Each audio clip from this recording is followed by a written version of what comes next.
My name is Ann Russell. I will be presenting event streaming processing options for big data for you this evening.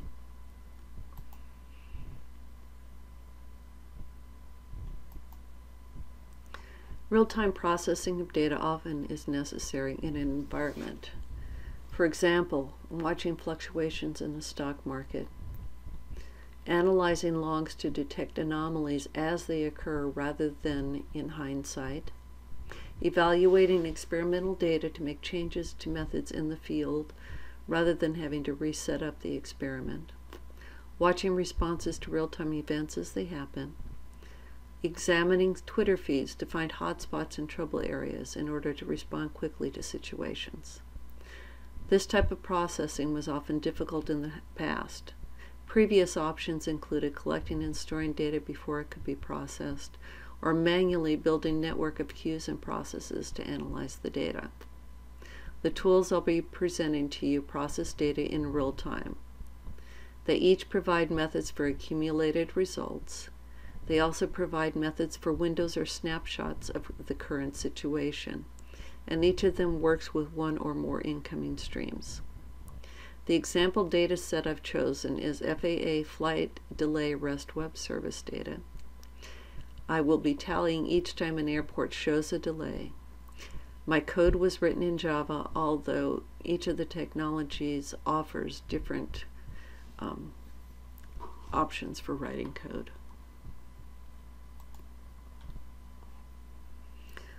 The first technology will be evaluating these Apache Spark streaming, which is an extension of the core Apache Spark API. The method used is the receiving of a live stream of data. Spark streaming then divides that data into batches. The batches are processed by the Spark engine, which generates a final stream of results in batches.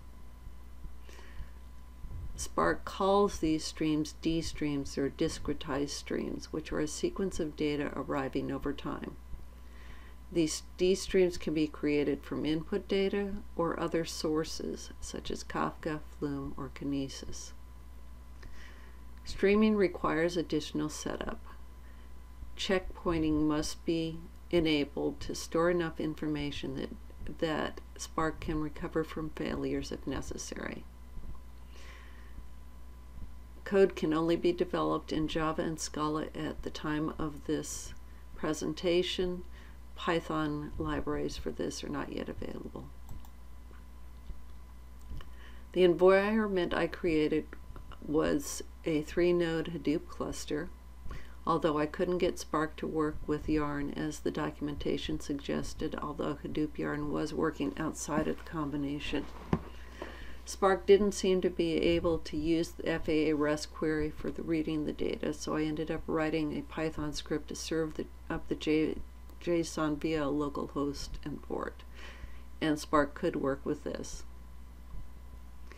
The Java code for Spark is written in a series of anonymous inner classes, which made the code very compact. The examples given were very difficult to follow, and I had to do a lot of rework to get the logic from the samples working.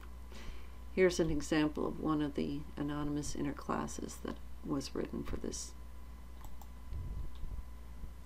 The code I wrote can be downloaded at that URL, and here's some sample output.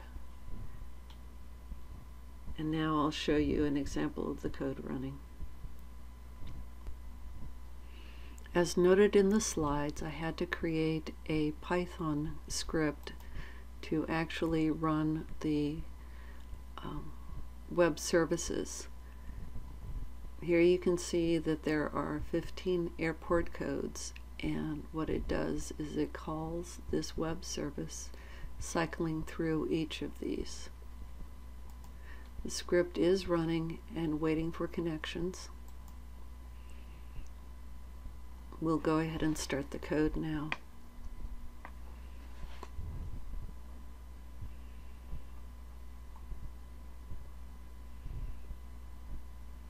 If you look quickly, you'll see the airport codes come up and showing whether the there is a delay at that airport or not.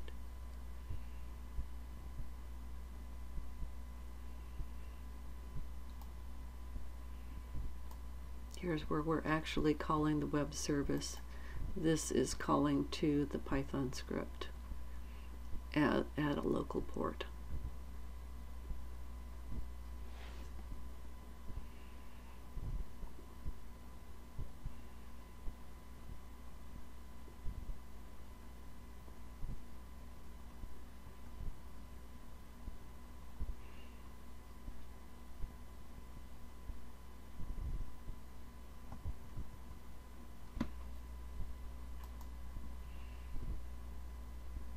And here's the tally.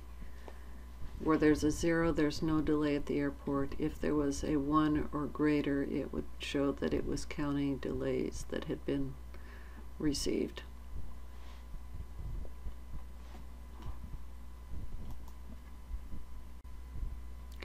Apache Storm was created primarily to process real-time data. The structure is similar to Hadoop clusters. It uses topologies rather than MapReduce jobs. MapReduce jobs stop, whereas topologies run continuously.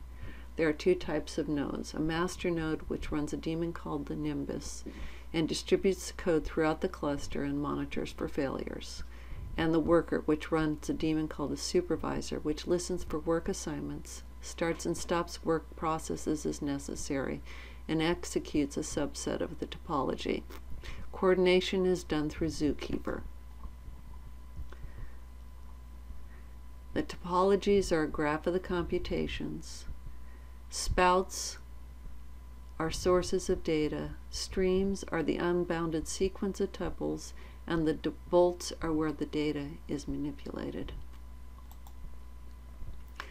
The environment I set together was a 3-node cluster. It was very easy and straightforward to do. I followed the instructions found on the Apache Storm site.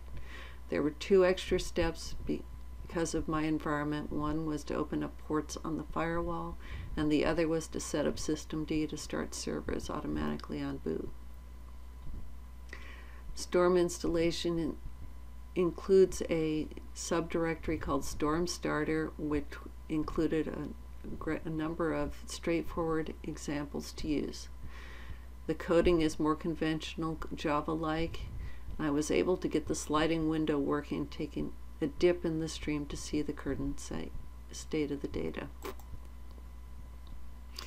The code for this demo can be downloaded here, and here's a sample output.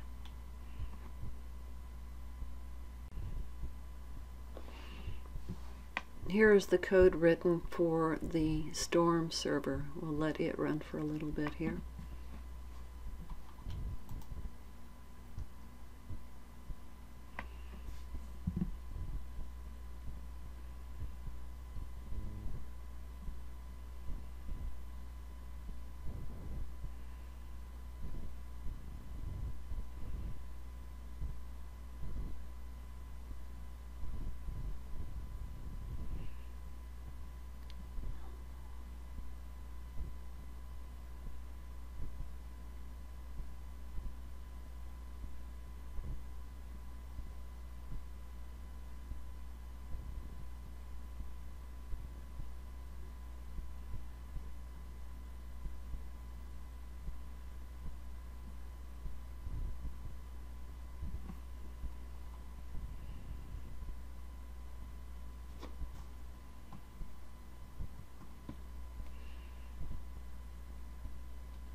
And there's one of our tallies.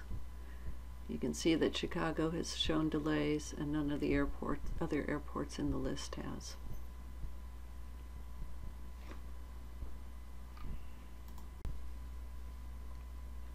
The last technology we'll be exploring is Amazon Kinesis, which runs within the AWS environment. The setup is straightforward. There are streams that are ordered sequences of data records. There are data records, which are units of data stored in a stream. There are producers that put records in the stream. There are consumers, which take records from the stream and process it. There are shards that are uniquely identified groups of data records supporting 5 reads per second up to a maximum of 2 megabytes. And there are partition keys, which group the data by shards within a stream. To set up Amazon Kinesis, you need an AWS account, and you need the access key and the secret key. On your personal server, or the server where you'll be developing or running the code, you need to get the AWS command line tool and set up your access keys to be available from the server running the Kinesis code. Follow these directions to do that. You need to set up the Kinesis environment within Amazon, and here's the link for that. The Kinesis tutorial is very thorough. Please download the sample application and follow the tutorial, and it'll be very easy to modify the sample for your own needs. The code structure is standard Java.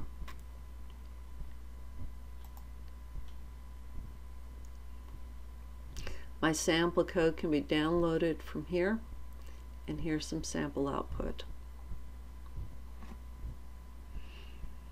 I started the run process on the Kinesis code before starting the video because it takes a little while for the consumer output to appear.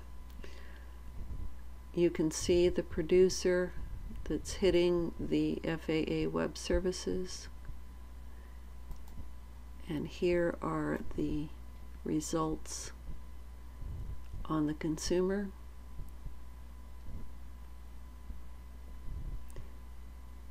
Because this code went together so smoothly, I was able to output more information.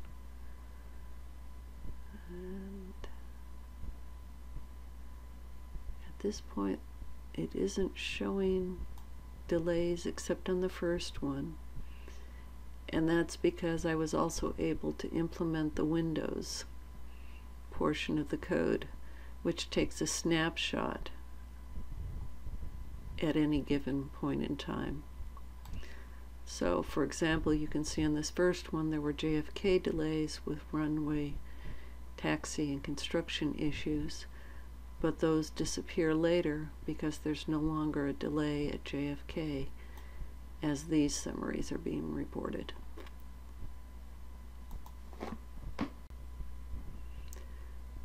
Now let's compare each of these different technologies and my experience with them.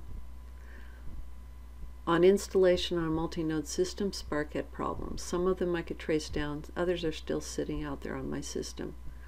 Note that, however, when using it in local mode, it did seem to use the Hadoop file system by default. Storm was very simple and very straightforward to install. Incidentally, it does come as part of the Hortonworks bundle, is my understanding.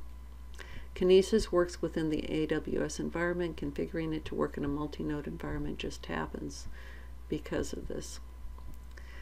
It took me 3 times as long to create a working code for Spark as it took to write each of the others. I'm not a Scala programmer, and I wonder if it would have been much more straightforward if I was.